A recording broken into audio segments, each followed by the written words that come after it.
So I was getting divorced. I was hitting rock bottom. I was in all-out survival mode.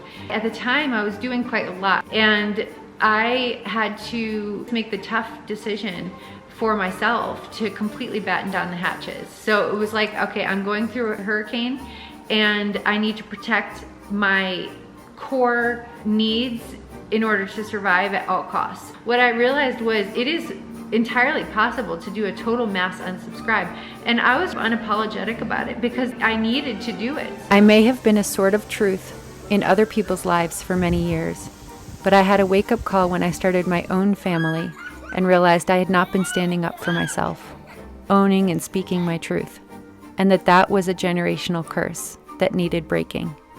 I was terrible at recognizing my needs and believing I was worthy, having the courage to be emotionally open, vulnerable, and honest enough to speak up about what does and does not work for me, and to act on that from a place of unapologetic, personal power. The changes I have made around boundaries since have completely transformed my life. But it is a daily effort and journey.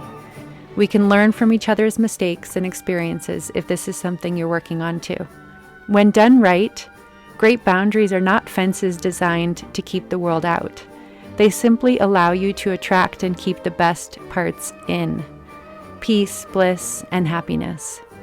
Boundaries are one of the best and only ways to communicate your value to the world, to express that yes, you absolutely know what your worth is, to go from side piece or option to exclusivity. Boundaries are the ultimate form of self-love, self-respect, and self-compliment, to elevating from shady date or booty call to wedding and commitment, to becoming the queen or king of your own life and existence. That is what boundaries mean to me. The decision to choose you because you are worth it and you so deserve it. Boundaries are difficult. I don't know anyone who thinks it's just a piece of cake. I think most of us probably struggle a little bit. And the more you have going on in your life, the harder it gets. The funny part is kids are actually extraordinary at establishing boundaries. You know, my children have infinite numbers of rules about who's allowed to touch their things and go in their room and look at them in a certain way. And when you're young, you are quite good at being territorial and defending and protecting your space and access to you. And then we go out into the world, and of course we're looking for external validation, to be loved and accepted and to feel worthy, important, needed, because who wants to feel useless and not needed, right? So it's so easy to let people take advantage of you because it feels kind of flattering. I think what changed for me when it comes to boundaries was a couple things. I had a few monumental shifts because the needs of my life changed. But through the process of changing my boundaries, I woke up to the power of boundaries. Here are some great questions to ask yourself if you want to go through the process of setting boundaries. And I am so excited to dig into this topic because I have a little bit of a different take on it, a spin on it. And also I think there are a few things, huge downsides to not having good boundaries that you may not recognize if you are a big people pleaser or if you're somebody who is quite porous, easily influenced and taken advantage of. Here are 3 ways bad boundaries can affect you, your life, and your relationships that you may or may not realize. I love seeing people boss themselves up. I love seeing moments of self-empowerment, and that moment, that aha moment where you just, the light switches on in your brain and you're like, oh my God, I am a divine God or goddess and being. I deserve to be cherished and appreciated and valued, and I have a huge contribution to make, and I am so worthy and so valuable. And the minute that you understand that about yourself, you understand that where you put your time, energy, and attention, you need to be so discerning about that, because your time, energy, and attention is gold. It's liquid gold. And so once you understand the value of that resource, you won't just be a pump at the gas station who allows anyone to just drive on through, fill up, and go. No, I love to see people in their main character energy, where they really are cherishing and respecting themselves. Your energy, emotional well-being, and spiritual wellness or hygiene are all affected by every single interaction, including those that happen online. So I was getting divorced. I was hitting rock bottom. I was in all out survival mode. And at the time I was doing quite a lot. I was involved in the community. I was doing volunteer work. I was socializing quite a lot. I just had a lot going on. I was out and about like any young mom in their community. And I had to make the tough decision for myself to completely batten down the hatches. So it was like, okay, I'm going through a hurricane and I need to protect my core needs in order to survive at all costs. So what I decided was the only things that were gonna be worthy of my time and energy at that time were gonna be me, because I had to put myself at the top of the pyramid in order to do what I needed to do and get what I needed to get done and be there for my family. And so it was gonna be me, it was gonna be my kids, and it was gonna be my work. That was it. Everything else was a mass unsubscribe. A little bit of community with a few girlfriends that from time to time I would go out and meet just to have that support system and keep that support system going. But it was just those three things, and nothing else mattered. Nothing else was gonna get my time, energy, and attention other than those three things. What I realized was it is entirely possible to do a total mass unsubscribe, and I was unapologetic about it because I needed to do it. So I was honest with people. Sorry, just at this time I can't put my energy and time to that because I've really got to be there for myself and for my family. And I think that parenthood does that to you too. All of a sudden, all the filtering and the pandering and the catering to so many people's needs becomes almost physically impossible because you're just exhausted. You need to be there for your child or your children. You start to let go of a lot of that catering because you just don't have the energy for it. This is Maslow's hierarchy of needs. As you move up to the top of the pyramid and gain ideally more and more control over your life and personal sovereignty, the goal is to reach the top, the greatest level of fulfillment. And you will need a graduated set of boundaries for every level in order to make living there sustainable. This is linked in the description box. You know, certain relationships or circumstances, situations might have to end up being losses or endings. It's one thing to have boundaries, but then it's another thing to be so committed that you're willing to take the consequences of enforcing them. It was really just in the last year that I haven't stepped it up a huge amount for a very specific intention, because now I'm just in a different phase of life. I'm in a very spiritual phase of my life. To meet your spiritual needs, which are growth and contribution according to Tony Robbins, you do need an entirely more advanced set of boundaries because your energy and your vibrational frequency become so important. And of course, I'm playing a role of light worker and healer here to bring love and light into the world. So it's all the more important that I keep my own love and light inside of me at a high. So I have to be really vigilant these days about boundaries, a topic that is I'm well versed in at this point, and I've taken it not to an extreme, but I've definitely taken it way beyond anywhere that I was before. It's night and day for me.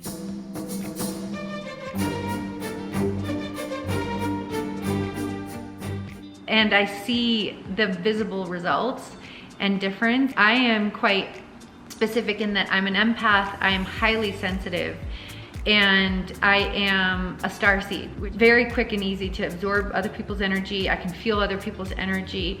I need to be that much more strict in order to keep myself in a place where I can do what I'm here to do. So your why is the fundamental core belief that you have about yourself and your self-worth and your value. You deserve to be loved and cherished and valued and appreciated. The only way that you can get that from others is to teach them that by treating yourself that way. Boundaries is self-care. Ultimate sign of self-love, because you are not here to just be a service provider to everyone who needs or wants access to you. You are not. You are here to live and thrive and prosper and contribute and grow and have joy and peace and love in your heart and light in your life.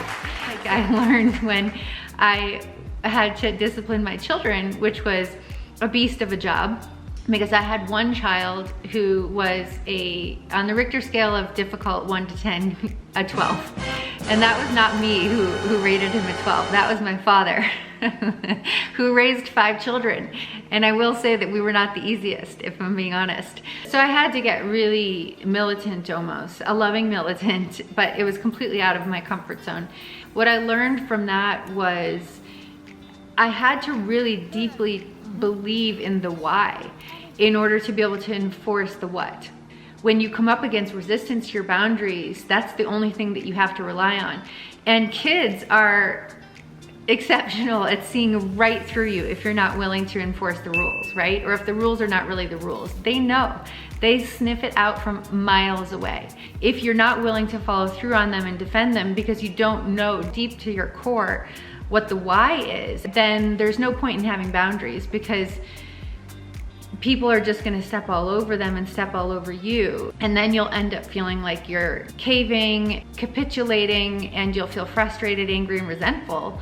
But I mean, a little bit of the tough love moment here, you kind of have only yourself to blame, because they're only sniffing out what your truth is. Right, what I think about global warming is that it's really good because it warms up the world and it gives us all tans and it makes us very hot and everything.